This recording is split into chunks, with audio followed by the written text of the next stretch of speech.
Orang menanam sawit itu kan nggak tiba-tiba sawit jadi uang kalau kita nggak beli. Bukan buah sawitnya yang kita beli, tapi produk hilirnya yang kita beli. Bahkan ketika kita mengkonsumsi ini, kan ada hutan yang beralih fungsi menjadi sawit karena demand-nya kita. Emang ada jaminan minyak goreng yang ada di rumah kita itu dedicated dari satu pohon yang bukan deforestasi. Ada 2 pohon yang kemudian ditanam di halaman rumah orang, kemudian didedikasikan menjadi minyak goreng di rumah kita. Ini kan pasti bagian kecil dari bagian besar kebun sawit yang sudah berjalan selama ini.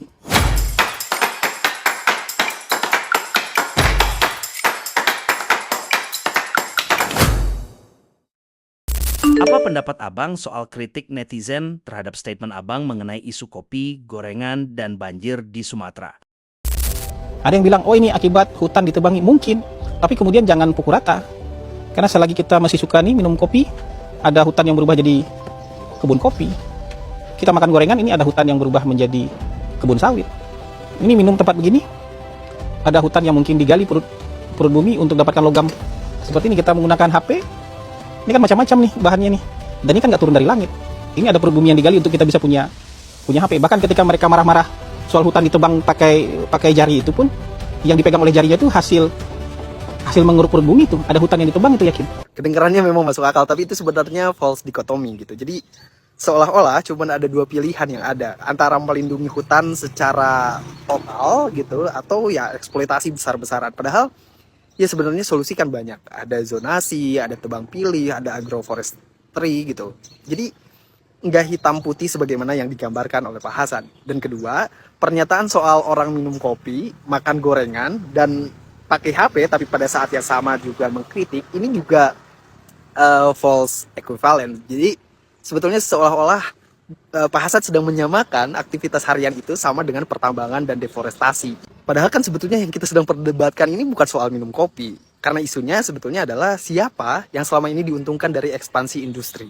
Siapa yang menanggung banjir, longsor, gagal panen gitu. Apakah izin, tata ruang, dan pengawasan itu sudah benar gitu. Itu inti masalahnya. Jadi jangan dialihkan kemana-mana gitu. Nah, kesalahan logika yang ketiga itu Pak Hasan menggeser isu dari tanggung jawab struktural ke moralitas individu. Sebetulnya dalam demokrasi warga tetap berhak mengkritik tata kelola misalnya, meskipun ya hidupnya selama ini belum sepenuhnya zero waste gitu atau nol limbah gitu. Tapi kita tetap boleh pakai HP. Pada saat yang sama kita juga berhak untuk bertanya kenapa kebijakan lingkungan itu malah berujung pada bencana. Dan yang keempat, dari premis Pak Hasan soal hidup modern butuh sumber daya alam, dia kemudian tiba-tiba lompat ke kesimpulan, maka jangan terlalu keras mengkritik yang mengelola sumber daya alam gitu. Nah, ini kayak dia mengatakan bahwa semuanya sama-sama berdosa dan harus bertaubat gitu. Nah, ini juga secara logika disebutnya sebagai non sequitur gitu. Jadi nggak nyambung gitu secara logika. Bukankah kita bisa mengakui bahwa kita butuh sumber daya alam, tapi ya sekaligus mengkritik model eksploitasi yang selama ini tidak adil dan tidak berkelanjutan. Jadi intinya sebetulnya pernyataan Pak Hasan ini seperti cuma menggeser isu, jadi seolah ini tanggung jawab bersama gitu. Nah, padahal esensi masalah utama akar soalnya itu nggak dijawab sama sekali gitu. Jadi apa yang disampaikan sebetulnya bukan solusi. Ini kayak mode bertahan aja, yang penting terlihat bijak gitu, tapi ya nggak ada gunanya gitu buat rakyat yang sedang kena dampaknya gitu. Ya, kalau sekarang sih saya sebenarnya sangat senang. Jadi ada yang mencoba men-challenge opini, men-challenge argumentasi dengan argumentasi. Kalau buat saya itu sebuah kemajuan lah.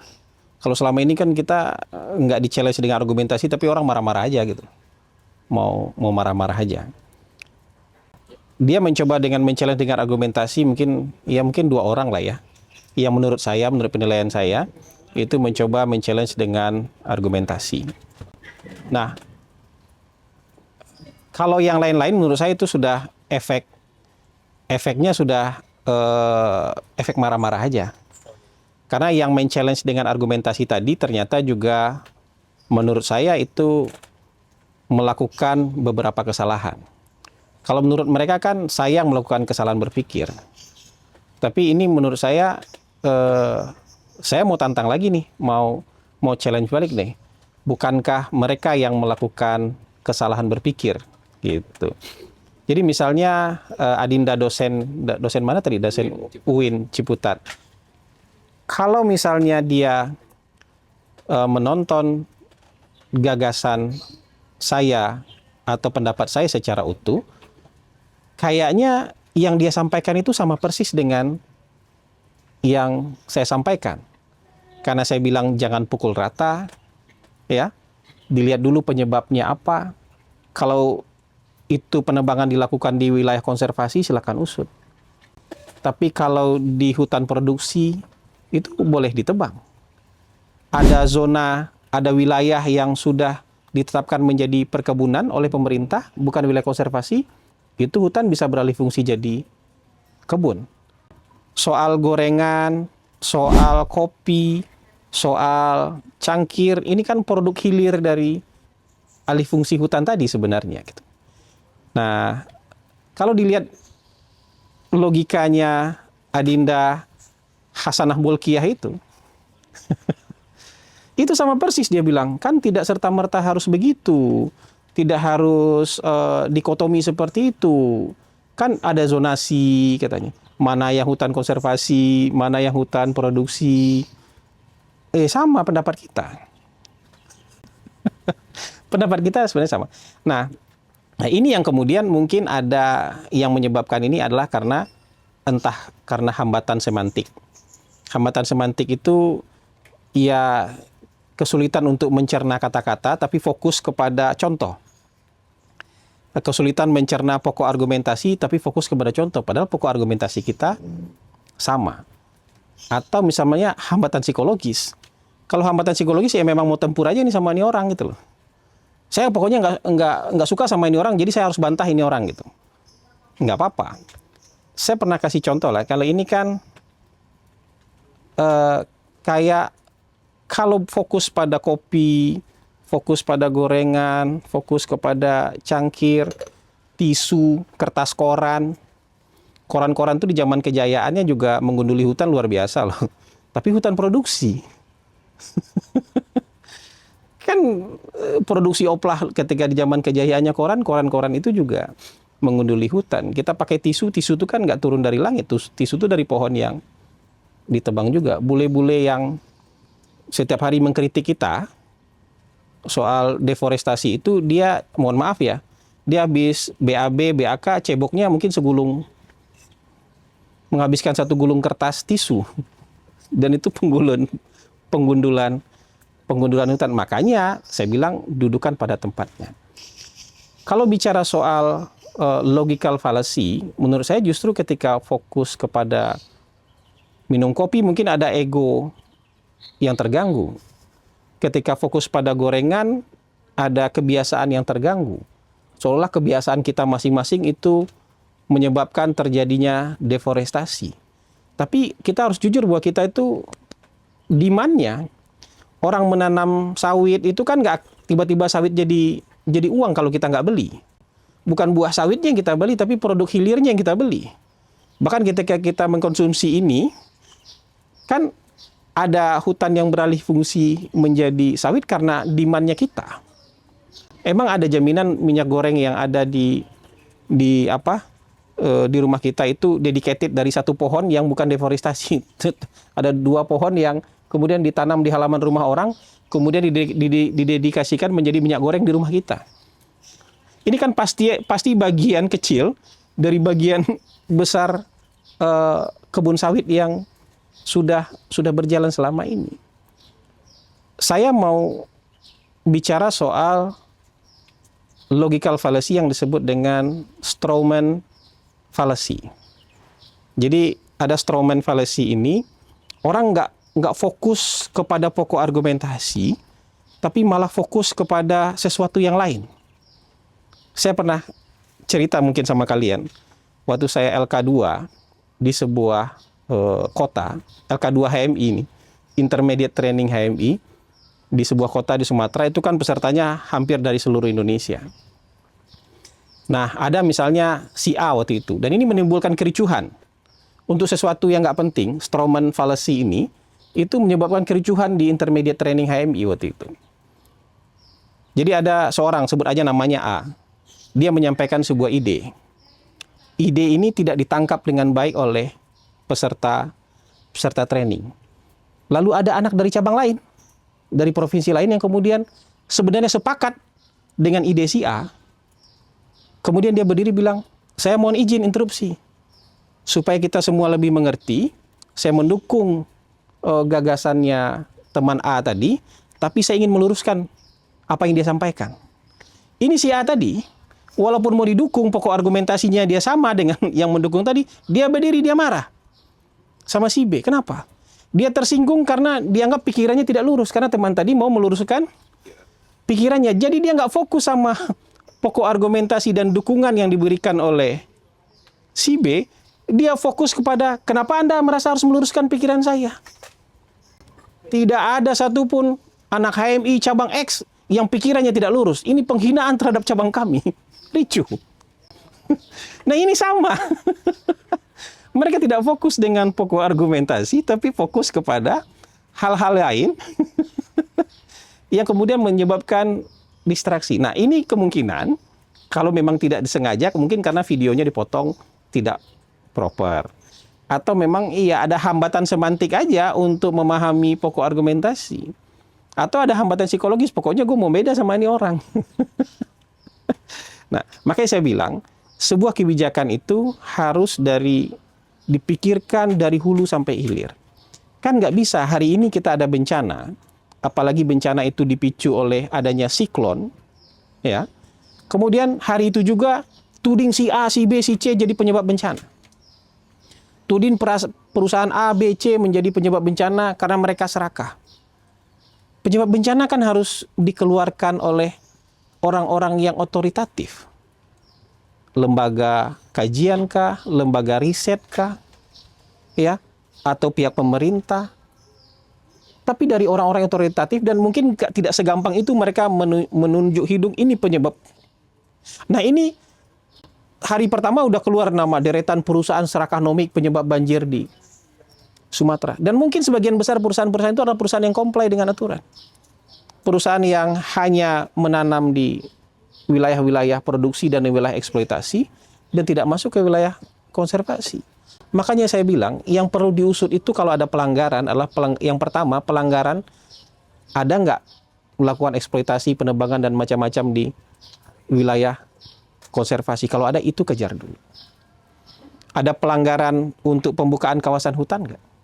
Karena semua ini kalau kita mau jujur, apa yang kita nikmati sekarang, apa yang kita pergunakan sekarang kan hasil dari alih fungsi itu juga. Nah ini pokok argumentasi ini yang mungkin mereka kemudian disederhanakan oleh misalnya dari iNews itu membuat capturean Hasan Nasbi bilang kebiasaan minum kopi dan makan gorengan sebagai penyebab banjir. Ini strawman fallacy lagi. Jadi strawman fallacy itu dia nggak mau nyerang pokok pikirannya. Dia bikin orang-orangan sawah dari jerami. Ia nggak bisa bantah. Dan bukan pokok argumentasi yang dia serang, tapi orang-orangan sawah ini yang dia serang yang mirip dengan, bikin orang-orang sawah yang mirip dengan si pembuat gagasan itu yang dihajar sama dia. Jadi yang dihajar tetap ini. Dan ini sayang sekali intelektual, influencer, SJW, yang dimakan itu juga. Yang dimakan strawman fallacy itu juga yang mereka makan gitu loh. Tidak kemudian merenungkan secara utuh dari hulu ke hilir bahwa kita semua, kita ini menjadi demand dari produksi orang-orang itu juga. Kenapa dibuka lahan sawit begitu banyak, kata yang satu lagi. Kita tidak butuh segitu kan, nggak butuhnya untuk ini. Tapi di luar negeri, di dalam negeri, untuk produk-produk lain tidak hanya minyak goreng kan, produk turunan sawit misalnya. Kita butuh juga, ada sabun mandi kita mungkin, produk kosmetik mungkin, produk margarin mungkin, produk coklat mungkin. Mungkin ada puluhan produk turunan yang membutuhkan itu, termasuk biodiesel. Ini kan yang harus dipikirkan dari hulu ke hilir, tapi mau nggak kita berpikir dari hulu ke hilir? Atau kita mau cuma marah-marah aja? Tapi saya senang ada yang mau coba men-challenge ini. Makanya hari ini kita bahas nggak apa-apa ini. Biar ada yang main challenge lagi. Kalau Anda sepakat dengan zonasi, berarti Anda sepakat dengan saya. Anda sepakat butuh dengan pengawasan, pengaturan, berarti Anda sepakat dengan saya. Kalau Anda sepakat bahwa yang dikejar adalah yang melanggar, Anda sepakat dengan saya, jangan tumpas kelor, jangan tiji-tibe, jangan main pukul rata, semuanya harus ditutup semuanya. Kita bukan, karena narasi yang ada sekarang semua perusahaan dianggap perusahaan serakah. Perusahaan perkebunan, perusahaan hutan tanaman industri dianggap sebuah perusahaan serakah yang menyebabkan terjadinya banjir. Nah, mau nggak kita berpikir secara holistik? Kalau nggak nanti kebijakan yang muncul adalah kebijakan impulsif. Begitu ada desakan, cabut izin ini, cabut izin ini. Pemerintah terdesak, dia cabut izin itu. Padahal mungkin saja mereka tidak melanggar. Mungkin arahnya Bang, ada penyesalan dari masyarakat. Karena itu yang paling gampang disalahkan karena terjadi bencana ini adalah tentang perambahan hutan. Terlepas apakah itu legal, patuh atau tidak. Itu yang dilihat tuh sekarang terlalu banyak hutan yang beralih fungsi. Jadi kemudian disalahkan adalah salah seorang menteri yang terlalu banyak memberikan izin. Jadi bukan masalah legal dan nggak legal lagi nih, tapi too much. Apakah kita akan membiarkan ini terus-terusan, dan bisa saja dikaji, dan pemerintah di sisi ini tuh dianggap sebagai pelindung dari perusahaan-perusahaan itu. Nah, setidaknya itu yang ada di sosial media dan di masyarakat saat ini, bahwa pemerintah tuh bagian nih, bahkan sampai presiden pun dianggap sebagai salah satu pengusaha yang membuat terjadinya banjir ini karena memiliki lahan di Aceh misalkan. Jadi Ya, itu too much lah kira-kira. ya mungkin juga, saya tuh maksudnya kita kan tidak menutup kemungkinan apapun sekarang. Ya, tapi jangan cepat menyimpulkan juga. Kan ini perlu diteliti. Kita mungkin salah satu negara dengan tutupan hutan yang masih tinggi. Meskipun laju deforestasinya juga paling tinggi. Laju deforestasi kita mungkin sekarang, jadi gini, kalau di kawasan konservasi mungkin sudah nggak ada lagi laju deforestasi itu. Kalau misalnya ada hutan yang dialihfungsikan menjadi hutan produksi dan itu memang dalam peta hutan produksi, itu juga dihitung deforestasi, ya nggak jadi hutan produksi lagi dong dia. Ini kawasan ini memang sudah diperuntukkan untuk jadi perkebunan, ini wilayah konservasi. Kan yang dikejar itu harusnya memang pelanggaran. Kalau nggak, kita pegangan kita apa? Kecuali kita mau membuat konsensus baru, mau membuat hitung-hitungan baru. Oh enggak, wilayah konservasinya kita tambah. Jadi sebagian hutan produksi, sebagian perkebunan harus dialihfungsikan kembali menjadi wilayah konservasi. Kecuali seperti itu. Tapi itu konsekuensinya banyak loh. Konsekuensi devisa ekspor misalnya. Kan ini tuh konsekuensinya panjang. Termasuk juga nanti kalau kita punya kelangkaan, harga jadi naik untuk kebutuhan sehari-hari kita yang berasal dari perkebunan, hutan produksi, karena sudah tidak produksi lagi, karena dialihkan menjadi wilayah konservasi, harga naik, karena supply-nya jadi sedikit, mau menanggung risiko itu enggak? Ya, argumentasinya kalau hanya untuk kebutuhan dalam negeri, kita nggak usah bikin kebun sawit sebanyak itu. Ya. Jadi kita untuk pemenuhan dalam negeri itu satu hal. Tapi mendapatkan, coba cek aja. Kita devisa hasil ekspor kita paling banyak di sektor mana? Berapa nilai? Sektor tambang, sektor perkebunan. Terutama sawit. Punya nilai tambah yang banyak terhadap negara kita. Siap juga nggak kalau kemudian tiba-tiba, loh kenapa pemerintah nggak ada lagi pendapatan tambahannya dari ekspor? Siap juga nggak? Ini kita kan bergumul untuk menyeimbangkan antara kebutuhan kita dengan menjaga alam. Mencari titik equilibrium ini yang disebut dengan strategi pengelolaan alam. Bukan berarti alam tidak boleh dikelola, tapi strategi pengelolaan alam. Semua negara menjalankan ini. Bukan strategi menjaga alam doang, tapi strategi pengelolaan alam. Jadi harus ada bagian dari alam yang bermanfaat buat kemakmuran kita. Tapi untuk menjaga, harus ada yang dijadikan wilayah konservasi. Semua negara melakukan ini kecuali Bhutan. Bahkan ada negara-negara yang hutannya mungkin tutupan hutannya tinggal 20%, 17%, 30%, negara-negara maju. Sebagian besar negara maju mungkin maksimal 30% tutupan hutannya. Mereka menjalankan strategi pengelolaan alam. Udah habis hutannya dia gunakan buat kebutuhan dia, yang ini dia harus jaga. Kita masih mungkin hampir 50%. Mungkin tidak merata, tapi karena tidak di semua tempat ada hutan. Di daerah-daerah tertentu mungkin yang ada cuma savana. Dan memang nggak bisa ada tutupan hutan di situ. Dia hanya ada sebagian besar savana aja, padang rumput. Pulaunya nggak ditebang, dia pulaunya rumput aja isinya, pohonnya 2 biji, 3 biji aja. Cari Nusa Tenggara misalnya. Gitu. Jadi ini yang sebenarnya perlu diperhatikan. Jadi orang yang mau marah-marah ini sebenarnya, kalau yang marah-marah saya nggak terlalu pikirkan lah, karena ya mungkin sebagian besar hanya menyerap kalimat sepotong, menyerap judul yang di-framing oleh media yang sedang mencari clickbait kayak iNews, kayak beberapa media-media homeless yang kemudian mencoba untuk media-media baru nih, publisher baru yang mencoba menarik engagement dengan judul-judul kontroversial. Tapi memang kita tidak boleh menyerah menyuarakan kebenaran, keobjektifan, kerasionalan. Itu karena hanya banyak maki-makian pada kita. Atau kemudian kita ngerasa benar karena banyak pujian yang mampir di laman kita. Kacau nanti urusan benar dan salah, logika jadi kacau balau nanti. Lama-lama ketika misalnya publik bersorak-sorak gitu atau membuli kita karena kita bilang 1 tambah 1 sama dengan 2, kemudian kita dibully, kita berubah hitungan kita. Oh enggak, 1 tambah 1, 3 deh. Lebih berbahaya lagi kalau misalnya bulian atau dukungan itu berefek kepada aspek teknokratis dalam menghasilkan sebuah kebijakan publik. Jadi apa yang harus dilakukan pemerintah? Apakah pemerintah harus ikut tekanan-tekanan di media sosial? Untuk saran saya, jangan cepat menyerah dengan tekanan, opini, apalagi di media sosial. Takaran yang ada di media sosial ini kan sebenarnya nggak bisa dihitung secara eksak.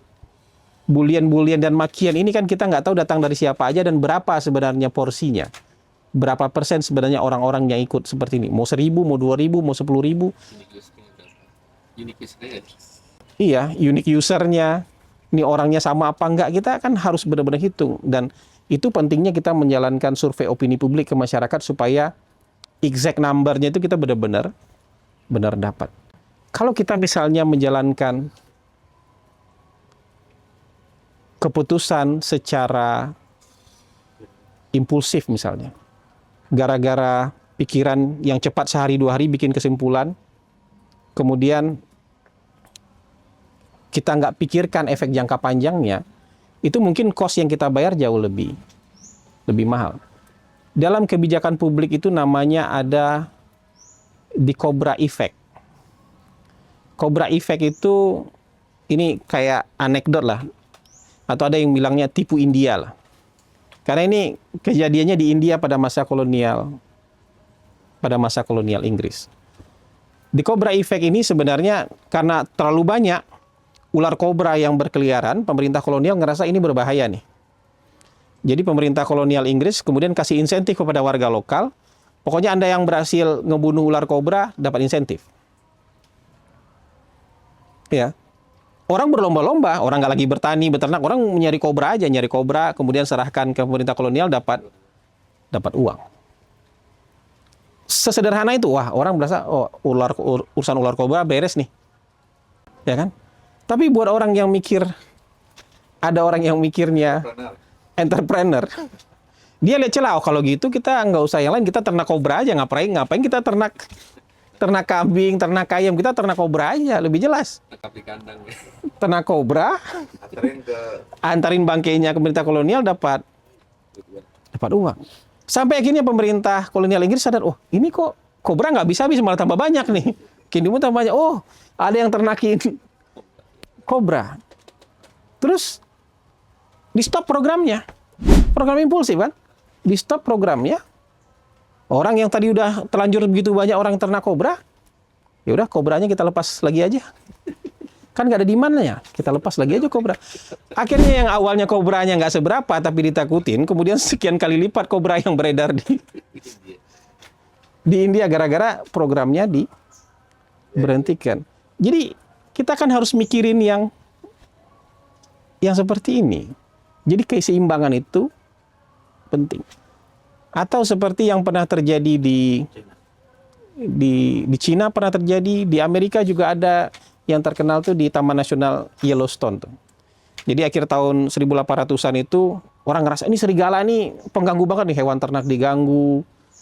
Diadakanlah perburuan besar-besaran serigala. Dan serigala terakhir di Yellowstone itu mati tahun 1926. Udah nggak, habis itu nggak ada serigala lagi. Tapi habis ini nggak ada serigala, itu populasi rusa besar yang tanduknya besar itu, yang elk itu masif tumbuhnya. Dan dia kan butuh makan.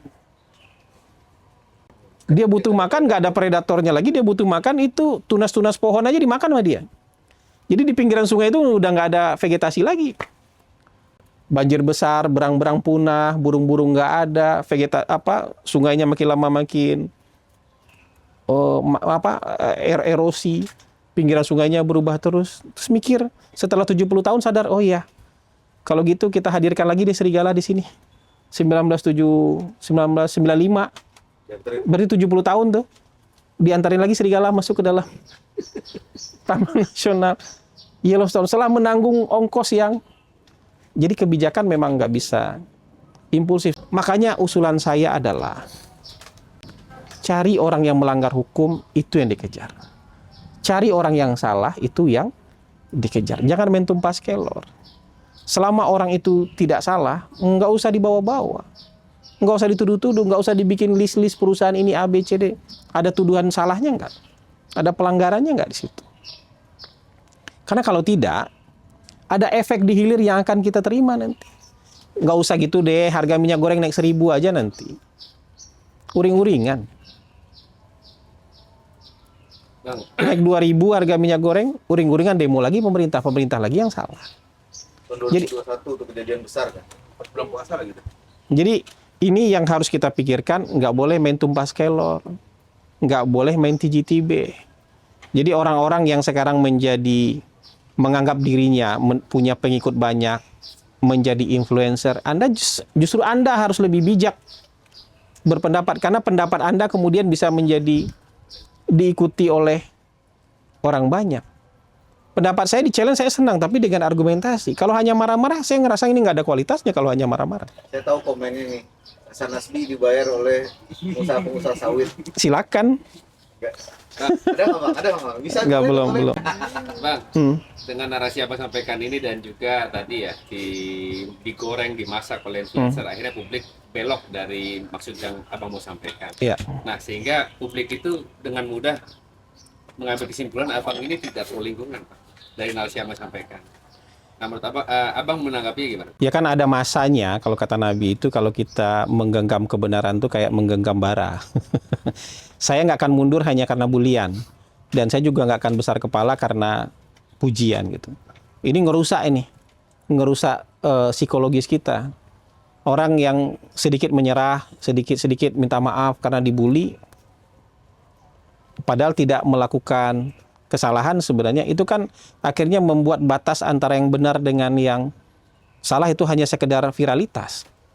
Kalau viral banyak yang dukung merasa benar, kalau viral banyak yang bully ngerasa jadi salah. Padahal orang-orang ini kan belum tentu mengerti persoalannya, bahkan mungkin belum tentu membaca atau mendengar secara utuh apa yang disampaikan.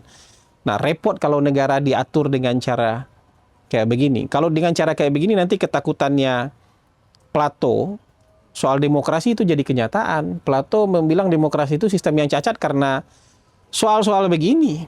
Standar kebenarannya jadi nggak benar. Makanya Plato bilang, oke, untuk hal-hal tertentu kita harus berpegang pada kebenaran yang nggak bisa diganggu-gugat. Ketika memilih kapten kapal, kamu nggak bisa voting katanya. Karena kalau berdasarkan viral, orang yang banyak pendukung nanti dia yang jadi kapten kapal, kemana-mana kapalnya nanti gitu.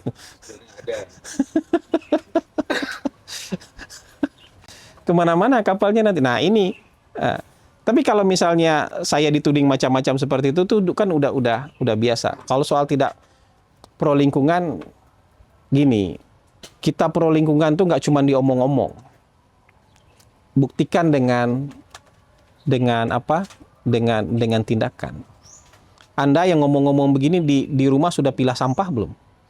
Kalau di rumah saya bisa cek tuh, sampah saya nggak ada sampah basah yang keluar. Yang keluar sampah kering yang saya nggak bisa kelola sendiri aja. Kalau sampah basah udah nggak ada yang keluar dari rumah saya. Ya, silakan main ke rumah saya, nanti saya kasih lihat nih, saya ajak naik ke atas balkon. 2/3 suplai listrik dari rumah saya tidak menggunakan batu bara lagi, tapi sudah menggunakan energi surya. Itu bentuk kecil apa? Kepedulian soal lingkungan itu dimulai dari diri kita. Diri kita sudah mulai apa? Ngomong-ngomong itu nggak ada jaminan. Nggak ada jaminan bahwa orang-orang ini punya integritas. Kita ngomong begini, dia melakukan apa soal lingkungan. Ini di halaman ini kalian lihat tuh, ada berapa jumlah biopori ini.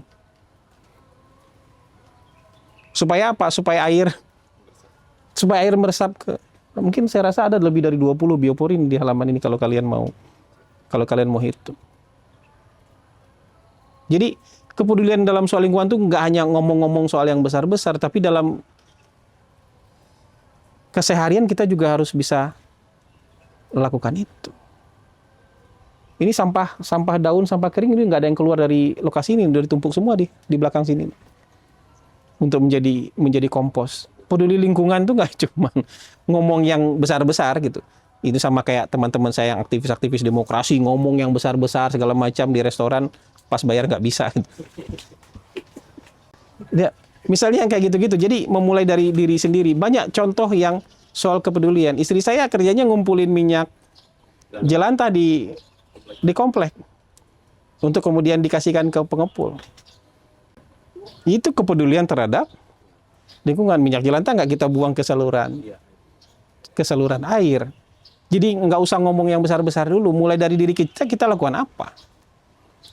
Sesederhana kita memilah sampah di rumah kita itu udah peduli, memulai peduli lingkungan. Nah ini, silakan tuduh saya nggak peduli lingkungan, silakan tuduh saya pro ini dan pro itu, anti ini dan anti itu. Tapi yang disampaikan ini, itu urusan konkret hidup kita sehari-hari.